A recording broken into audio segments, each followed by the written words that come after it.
नमस्कार। जय माता रानी की। कार्तिक मास की कथा। एक नगर में एक ब्राह्मण दंपति रहते थे। वे दोनों प्रतिदिन 7 कोस दूर गंगा और यमुना नदी में स्नान करने जाते थे। इतनी दूर आने जाने से ब्राह्मण की पत्नी थक जाती थी। एक दिन उसने अपने पति से कहा कि हमारा एक पुत्र होता तो कितना अच्छा रहता। पुत्र के बहू आती तो हमें घर वापस जाने पर खाना बना हुआ मिलता और बहू घर का काम भी कर देती। अपनी पत्नी की बात सुनकर ब्राह्मण ने कहा कि तूने बात तो सही कही है, चल मैं तेरे लिए बहू ला ही देता हूँ। ब्राह्मण ने कहा कि एक पोटली में आटा डालकर कुछ मोहरे रख दे। ब्राह्मण के कहे अनुसार उसने पोटली बांध कर दे दी। पोटली लेकर ब्राह्मण चला गया। ब्राह्मण सफर के दौरान यमुना के किनारे बहुत ही सुंदर लड़कियों को देखा। वे रेत में घर बनाकर खेल रही थी। उनमें से एक लड़की ने कहा कि मैं अपना घर नहीं तोड़ूंगी, मुझे तो रहने के लिए ये घर चाहिए। लड़की की बात सुनकर ब्राह्मण मन ही मन सोचने लगा कि बहू बनाने के लिए यही लड़की उचित है। जब वह लड़की जाने लगी तो ब्राह्मण भी उसके पीछे पीछे उसके घर तक चला गया। वहां जाकर ब्राह्मण ने उस लड़की से कहा, बेटी, कार्तिक मास चल रहा है, इसलिए मैं किसी के घर का खाना नहीं खाता। मैं अपने साथ आटा लेकर आया हूँ। तुम अपनी माता से पूछो कि क्या मेरे लिए आटा छानकर 4 रोटी बना देगी। यदि वह मेरा आटा छानकर रोटी बना देगी तो मैं खाना खा लूँगा। लड़की ने जाकर अपनी माँ को ये सारी बात बताई। माँ ने कहा, उचित है, जाकर ब्राह्मण देव से कह दो कि वह अपना आटा दे दे, मैं रोटी बना दूंगी। जब वह आटा छानने लगी तो आटे में से मोहरें निकली। वह सोचने लगी कि जिसके आटे में इतनी मोहरें हैं उसके घर में कितनी मोहरें होगी। जब ब्राह्मण खाना खाने बैठा तो लड़की की माँ ने उस ब्राह्मण से पूछा, क्या आपके कोई लड़का है और क्या आप उस लड़के की सगाई करने जा रहे हो। यह सुनकर ब्राह्मण ने कहा कि मेरा लड़का तो काशी में पढ़ने गया हुआ है, लेकिन यदि तुम कहो तो खांड कटोरे से विवाह करके तेरी बेटी को अपने साथ ले जाऊं। लड़की की माँ ने कहा, ठीक है ब्राह्मण देव। इस पर लड़की की माँ ने लड़की की खांड कटोरे से शादी करा के ब्राह्मण के साथ भेज दिया। ब्राह्मण ने घर आकर कहा, रामू की माँ, दरवाज़ा खोल कर देख, मैं तेरे लिए बहू लेकर आया हूँ। ब्राह्मण की पत्नी भीतर से ही बोली, हमारे तो कोई बेटा बेटी नहीं है, तो बहू कहाँ से आई। दुनिया ताने मारती थी, अब आप भी मारने लगे।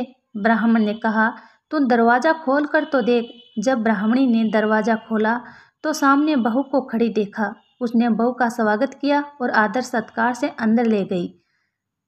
अब जब ब्राह्मण अपनी पत्नी के साथ नदी स्नान करने जाता तो पीछे से बहू घर का सारा काम करके और खाना बनाकर रखती थी। वह उनके कपड़े धोती थी और रात को हाथ पैर भी दबाती थी।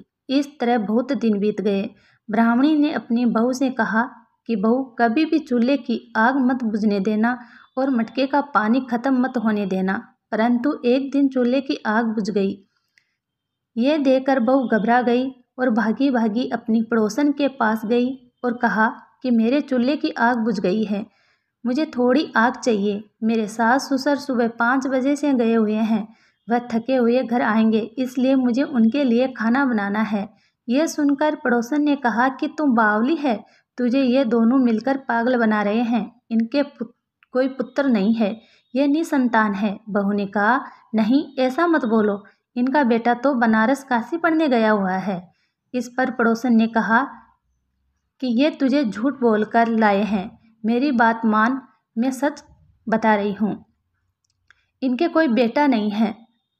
अब बहू पड़ोसन की बातों में आ गई और कहने लगी, अब आप ही बताओ मैं क्या करूं। पड़ोसन ने कहा कि करना क्या है, जब तुम्हारे सास ससुर आए तो जली हुई रोटियां बनाकर देना और बिना नमक की दाल बनाकर देना, खीर की कड़छी दाल में और दाल की कड़छी खीर में डाल देना।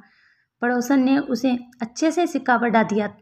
फिर जब उसके सास ससुर घर आए तो उसने न तो उनका आदर सत्कार किया और न ही उनके कपड़े धोए। जब उसने सास ससुर को खाना दिया तो सास बोली, बहू, आज ये रोटियां जली हुई क्यों है और दाल भी अलोनी है। तब बहू ने पलटकर कहा कि एक दिन ऐसा खाना खा लोगे तो कुछ बिगड़ नहीं जाएगा। सास ससुर को खरी खोटी सुनाकर वह फिर से पड़ोसन के पास गई और बोला कि अब आगे क्या करना है। पड़ोसन ने कहा कि अब तुम 7 कोठों की चाबी मांगना। अगले दिन जब भी स्नान करने के लिए जाने लगे तो बहू अड़ गई कि मुझे तो 7 कोठों की चाबी चाहिए। तब ससुर ने कहा कि इसे चाबी दे दो। तब सास ने बहू को चाबी दे दी। सास ससुर के जाने के बाद जब बहू ने दरवाजे खोले तो देखा कि किसी में अन्न भरा है, किसी में धन भरा है और किसी कोठे में बर्तन पड़े हैं। जब उसने सबसे ऊपर का 7वां कोठा खोला तो देखा शिव जी, माता पार्वती, गणेश जी, लक्ष्मी जी, पीपल पतवारी, कार्तिक के ठाकुर जी, राई दामोदर, तुलसी जी का बिरला, गंगा, यमुना और 33 कोटि देवी देवता विराजमान है।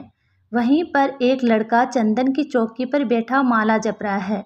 यह सब देखकर उसने लड़के से पूछा कि तुम कौन हो? तब लड़का बोला कि मैं तेरा पति हूँ। अभी दरवाज़ा बंद कर दे, जब मेरे माता पिता आएंगे तब दरवाज़ा खोलना। यह सब देखकर बहू बहुत खुश हुई और 16 श्रृंगार कर सुंदर वस्त्र पहनकर अपने सास ससुर का इंतजार करने लगी। उसने अपने सास ससुर के लिए अच्छे अच्छे पकवान बनाए। जब उसके सास ससुर घर आए तो उसने उनका आदर सत्कार किया और प्रेम पूर्वक खाना खिलाया और हाथ पैर दबाने लगी। पैर दबाते दबाते बहू ने कहा कि माँ जी, आप इतनी दूर गंगा यमुना स्नान करने के लिए जाती हो तो आप थक जाती हो, इसलिए आप घर पर ही स्नान क्यों नहीं करती? यह सुनकर सास कहने लगी, बेटी, गंगा यमुना घर पर तो नहीं बहती। तब उसने कहा, हाँ माँ जी, बहती है, चलो मैं आपको दिखाती हूँ। जब बहू ने 7वां कोठा खोलकर दिखाया तो उसमें शिव जी, माता पार्वती, गणेश जी, माता लक्ष्मी, पीपल पतवारी, कार्तिक के ठाकुर, राई दामोदर, तुलसी जी का बिड़वा, गंगा यमुना बह रही थी और 33 कोटि देवी देवता विराजमान है। वह चौकी पर बैठा एक लड़का माला जप रहा है। माँ ने उसे देखकर कहा कि बेटा, तू कौन है? लड़का बोला, माँ, मैं तेरा बेटा हूँ। तब ब्राह्मणी ने पूछा कि तू कहाँ से आया है? लड़के ने जवाब दिया कि मुझे कार्तिकेय ने भेजा है। माँ ने कहा, बेटा, यह संसार कैसे मानेगा कि तू मेरा बेटा है? माँ ने कुछ विद्वान पंडितों से मदद मांगी। पंडितों ने कहा, इस पार बहू बेटा खड़े हो जाएं और उस पार माँ खड़ी हो जाए।